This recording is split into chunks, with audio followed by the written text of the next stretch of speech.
Hello and welcome to the LCMHC Mystic Musings. I'm Christine Free, your LCMHC Mystic. I'm a licensed clinical mental health counselor, energy healer, hypnotherapist, shamanic Jungian practitioner, yoga instructor, mystic mother, and a lifelong seeker of the alchemy between psychology and spirituality. This podcast is a sacred corner of the world where mind and mystery sit together, where healing becomes multidimensional, and where your inner world is honored as deeply as your outer one. My intention is that each time you listen, you feel a little more seen, a little more connected, and gently reminded that you are everything and nothing less. Let's get started.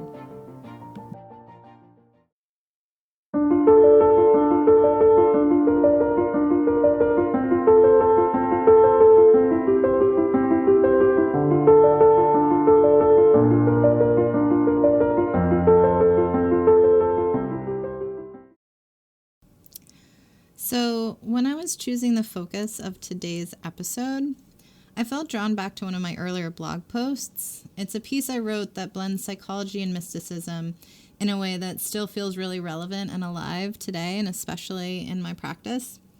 And it explores the Baader-Meinhof Phenomenon. So if you're not familiar with that, it's also known as the frequency illusion, and the surprising ways it connects to mental health and healing.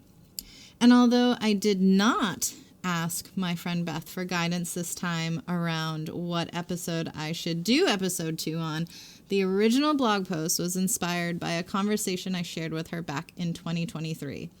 And one of those intuitive exchanges that stays with you, shifting your awareness quietly in the background. So this episode is dedicated with much gratitude to my loving friend Beth. Thank you. So I wanted this episode to emerge from something I've already created, i.e. my blog, something my system feels aligned with, and this topic has been calling me back because realistically, where we put our attention to, we flock to, and I keep putting my attention to this podcast, so here we are. So I felt like this topic was pretty aligned. So today we're expanding the lens, exploring psychology behind the frequency illusion, the mystical interplay of attention and energy, and the ways our inner world colors everything that we see. Let's drop in and explore how we notice shapes our entire experience.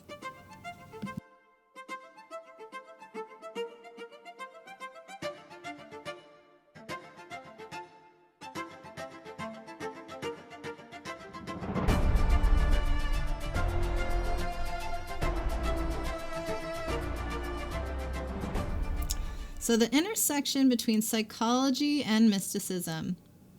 So something that we are clearly learning about me is that one of my favorite places to work is both personally and professionally in the bridge where psychology meets mysticism.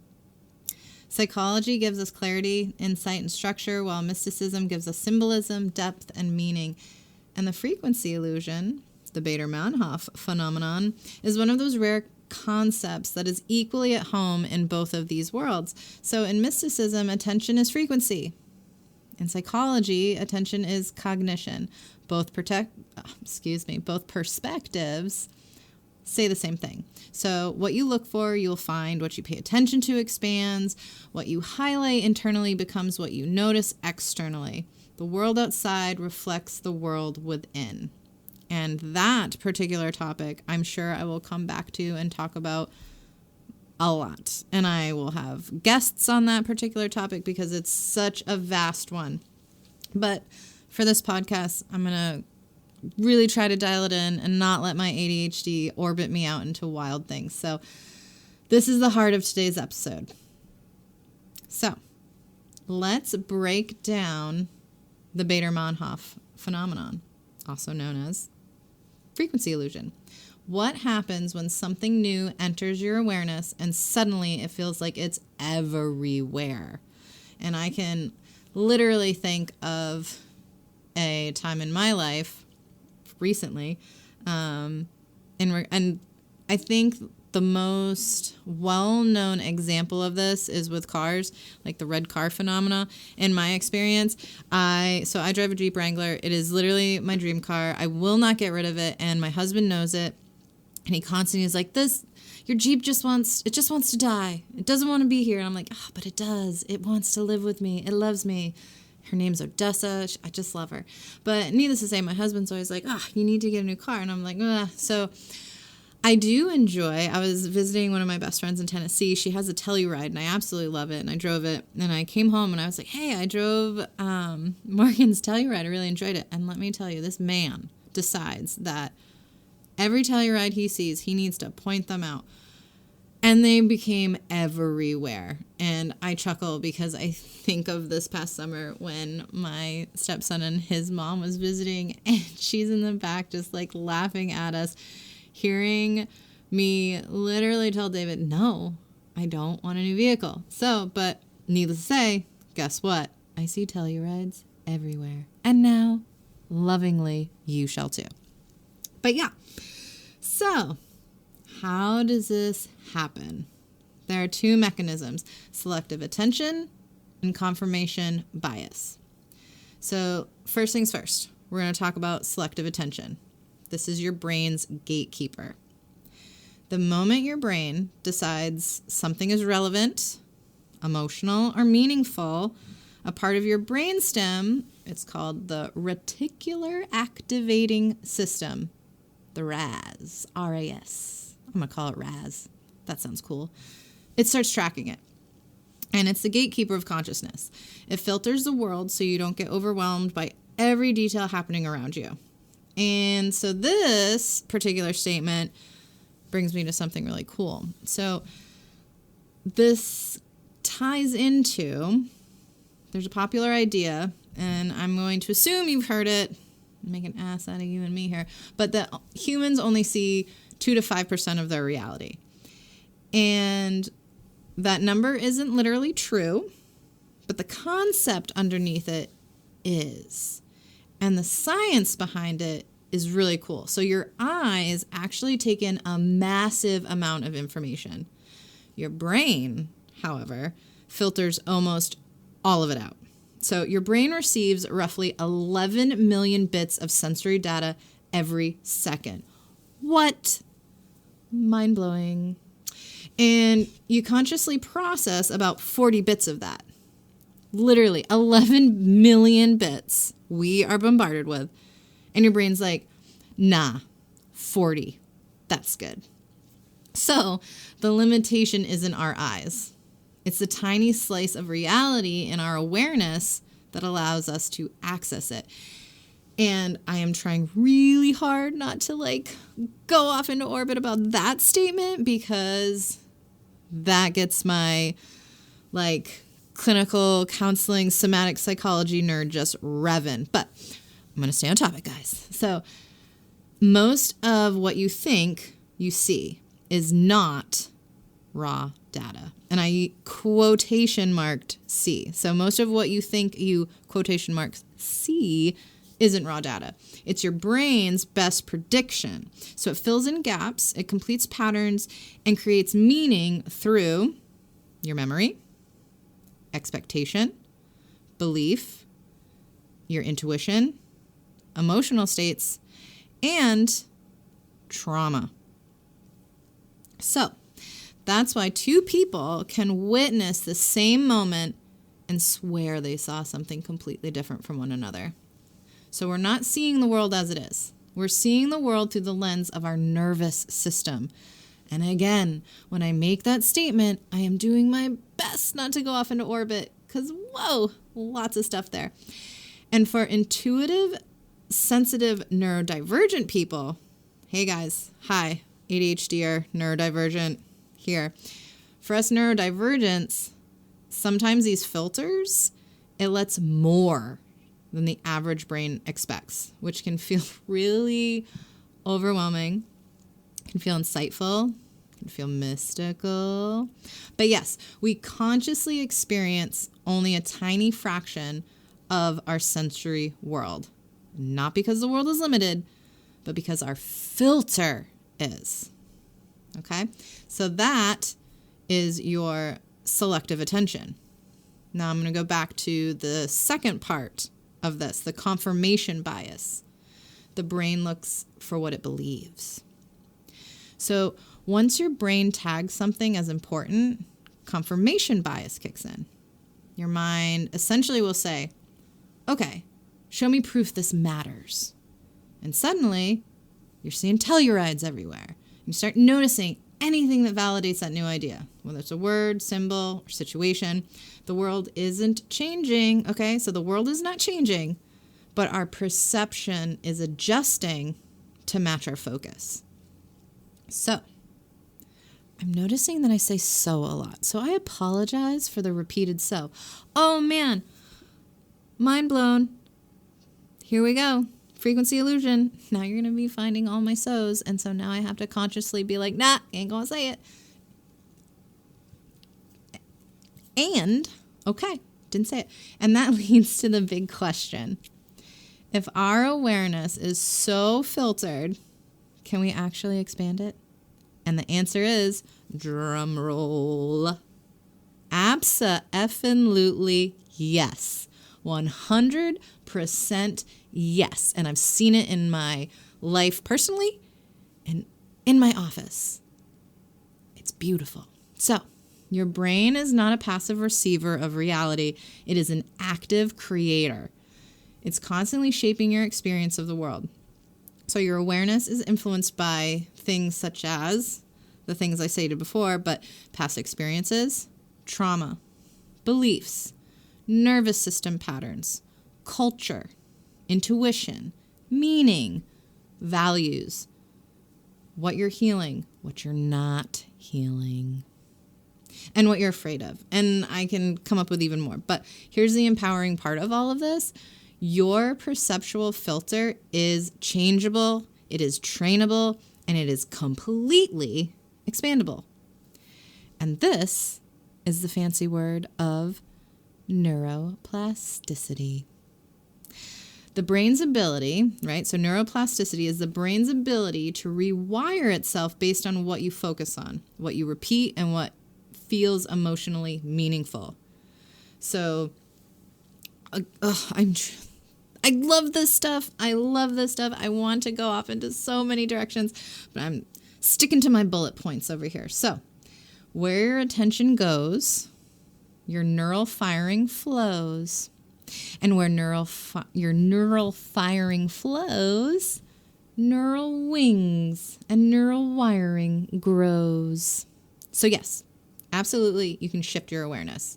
We can teach our brain to detect safety instead of danger, notice opportunities instead of threats, pick up intuitive and energetic cues, and to widen the lens of perception. Mystics, healers, meditators show this across cultures. Their brains literally process sensory input differently. It's true. And here's the really good part about this, they aren't imagining anymore. They're perceiving more because their awareness has expanded. So from a mystical perspective, this makes so much sense. Awareness is fluid, layered, symbolic, intuitive. Okay? So from a neuroscience perspective, we want to blend that psychology and spirituality here. That neuroscience perspective, it also makes perfect sense because you're changing what gets prioritized and what gets suppressed. So yes, we may consciously access only a sliver of reality, but we are not stuck with that sliver. We can open that aperture. When we change our filter, we change the reality we're capable of experiencing. So things that I do in my private practice to do this are mechanisms behind a lot of trauma healing. So practitioners that utilize somatic psychologies like EMDR, accelerated resolution therapy, IFS, hypnosis, meditation, and then in other forms of healing and spiritual practices and healing practitioners, you have the spiritual awakening, even somatic work. There's so much stuff. So awareness is not fixed. It is alive and constantly reshaping itself as you grow. When someone says, You can't change how you see the world. I want you to smile, and I want you to giggle to yourself and be like, not true. And I'll show you why. Look at all these Tellurides, man. These Tellurides are everywhere. And then all of a sudden, that guy, he gonna be seeing them Tellurides. And I'm so sorry now that y'all gonna see it. I'm sorry. They are really nice cars, though. They're great. Great family vehicles. Anyway, continuing on. So, if the brain filters reality, then the moment you change the filter, you change the reality you're able to experience. And this is where psychology meets magic, because the frequency illusion teaches us your perception is not passively receiving your reality. It is actively creating it. How cool is that? So what you repeatedly notice is a mirror of what your system believes. Astounding. Now, I want to integrate some psychology, clinical psychology into this. And let's bring in IFS. It's internal family systems. If you are unfamiliar with that, it is an amazing modality. I'm not going to give an outline of that just for time purposes, but it is a great approach. And IFS teaches a lot of revolutionary things. So, 1, there are no bad parts, only parts who learned extreme roles, and you get wounded parts. So the part that catastrophizes isn't trying to ruin your life. So if you ever notice where you have high anxiety or you're constant, like it just feels not good, right? So you have these wounded parts. It is not trying to ruin your life. It's actually just trying to prepare you so nothing blindsides you again. And the part that interprets everything as rejection isn't being dramatic. It learns that expecting abandonment felt really safer than hoping for connection. And you can have a hypervigilant part. Scanning for danger isn't anxious for no reason. It's learned that vigilance kept you alive in the past. So all of these maladaptive parts that you end up coming to therapy or, doing other healing work, they just want to love you. They literally are just there to protect you. So there are no bad parts. But these parts shape your frequency illusion. And your scanning system, what your awareness tracks, it comes directly from your protectors. So, if a protector believes, I am unsafe, your awareness will prioritize cues of danger. If a protector believes, I am unworthy, you're going to notice rejection where none actually exists. If a protector believes, I must be perfect, your awareness will zoom in on every single flaw. This is how healing shifts this. When your protectors feel supported instead of burdened, your frequency changes and you start to notice different things. So moments of connection, glimmers instead of triggers, softness instead of a threat, opportunities instead of obstacles, and the world begins to feel different because your internal filters are changing. Big sigh, guys. The world begins to feel different because your internal filters change. And you can change your filters. So if you have come this far with me and you're at the almost 20-minute mark and you're like, I can't listen anymore, the one thing I want you to know is that you can change your filter, that it can happen. And I believe in you.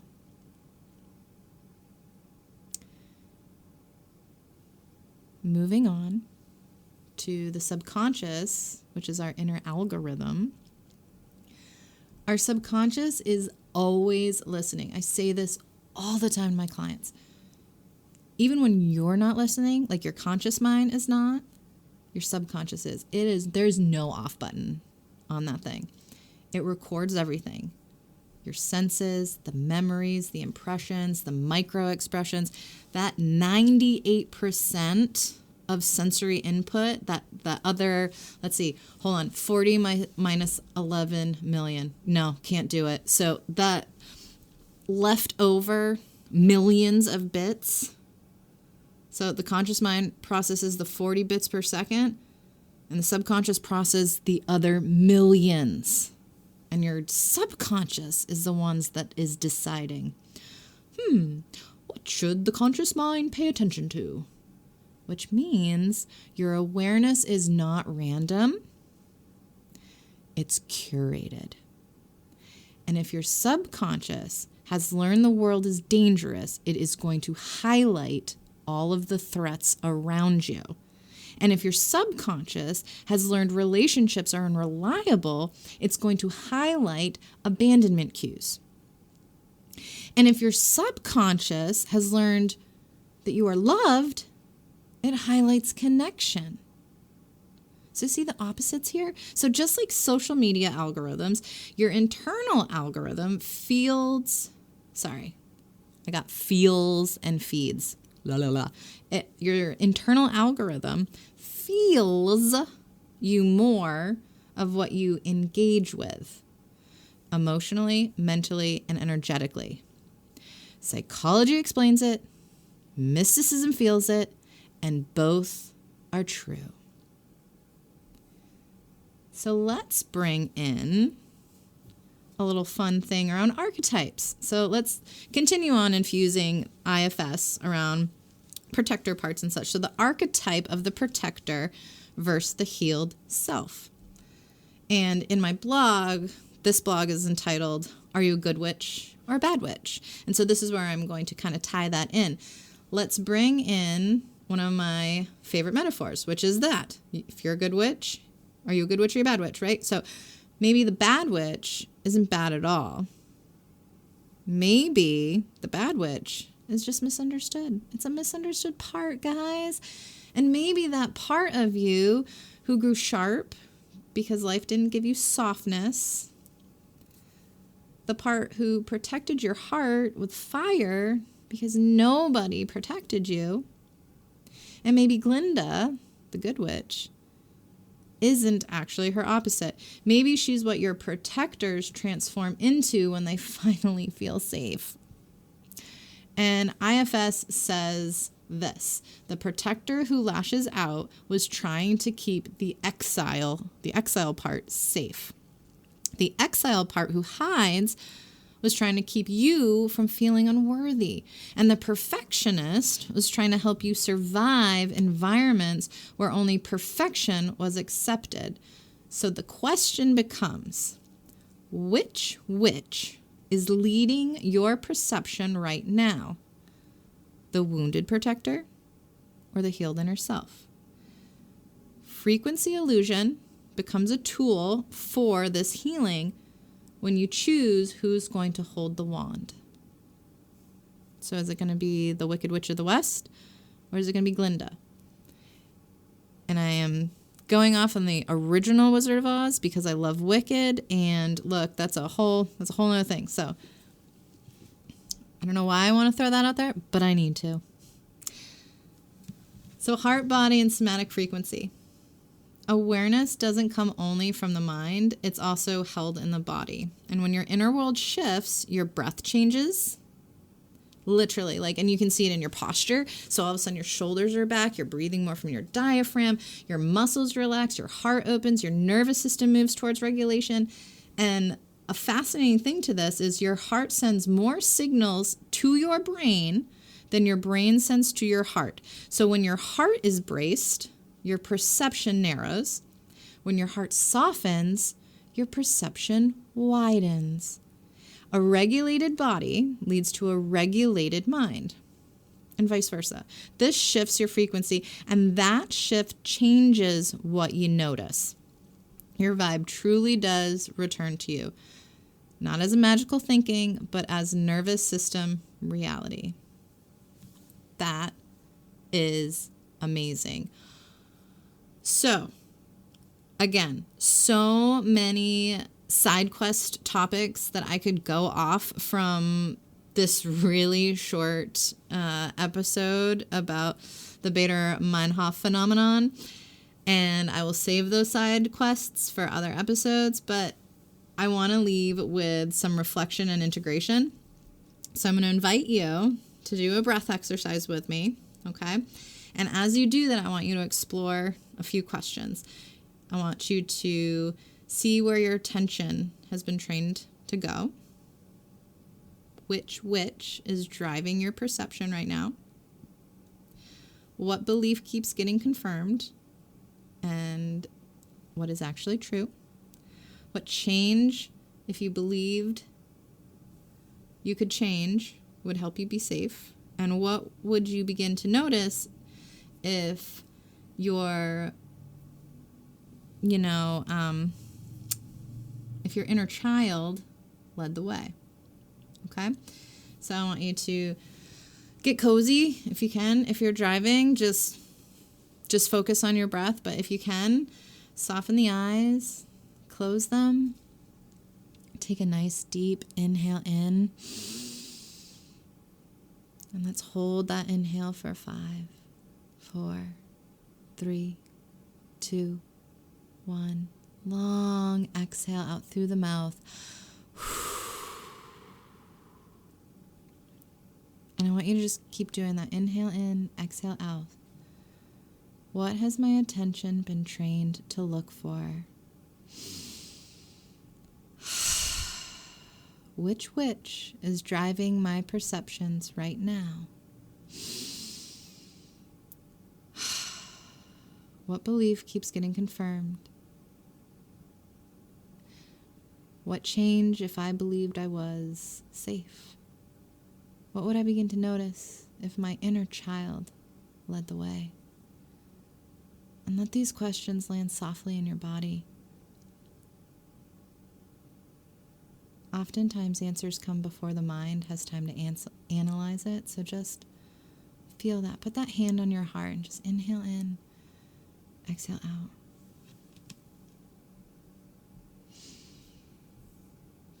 Thank you so much for listening with me today. Aristotle said, educating the mind without educating the heart is no education at all. So as we move deeper into the age of Aquarius, that's the age we're in, the era of shared truth, intuition, and deeper awareness, may you feel empowered to shift your frequency, soften your inner landscape, and choose a way of noticing that nourishes your soul. If this episode had resonated with you in any way, please feel free to share it with someone who may need a new way of seeing today. And as always, you are everything and nothing less. So much love, so much gratitude. Thank you, thank you, thank you.